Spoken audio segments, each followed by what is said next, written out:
পাকিস্তানের সঙ্গে বাংলাদেশের সরাসরি ফ্লাইট চালু হচ্ছে শীঘ্রই।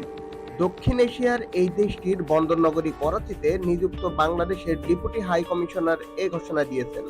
এর ফলে উভয় দেশ এবং দেশের মধ্যকার ব্যবসায়িক সম্পর্ক আরও জোরদার হবে বলেও জানিয়েছেন তিনি। শুক্রবার ৬ ডিসেম্বর এক প্রতিবেদনে এ তথ্য জানিয়েছেন পাকিস্তানি সংবাদ মাধ্যম এক্সপ্রেস ট্রিবিউন। করাচিতে নিযুক্ত বাংলাদেশের deputy high commissioner S M Mahbubul Alam জানিয়েছেন, পাকিস্তান ও বাংলাদেশের মধ্যে সরাসরি ফ্লাইট শীঘ্রই চালু হবে, যা দুদেশ এবং উভয় দেশের ব্যবসায়িক সম্প্রদায়ের মধ্যে সম্পর্ককে উল্লেখযোগ্যভাবে শক্তিশালী করবে।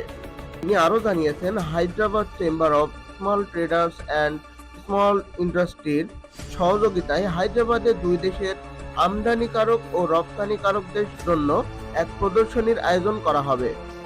এছাড়াও মাহবুবুল আলম ২০২৫ সালের জানুয়ারিতে ঢাকায় অনুষ্ঠিতব্য বার্ষিক বাণিজ্য প্রদর্শনীতে অংশগ্রহণের জন্য পাকিস্তানের ব্যবসায়ী সম্প্রদায়কেও আমন্ত্রণ জানিয়েছেন। তিনি আশ্বাস দিয়েছেন, ঢাকায় অনুষ্ঠিতব্য এই ইভেন্টে পাকিস্তানের ব্যবসায়ীদের অংশগ্রহণ সুবিধার্থে তাদের ভিসা প্রক্রিয়া সহজতর করা হবে। এক্সপ্রেস ট্রিবিউন বলেছে, হায়দ্রাবাদ চেম্বার পরিদর্শককালে বাংলাদেশ ডেপুটি হাই কমিশনার এসব কথা বলেন। তিনি বলেন, বাংলাদেশের অন্তর্বর্তীকালীন সরকারের প্রধান উপদেষ্টা ডক্টর মোহাম্মদ ইউনূস পাকিস্তানের সঙ্গে বাণিজ্য বাড়ানোর সম্ভাবনাকে কাজে লাগানোর ওপর জোর দিয়েছেন।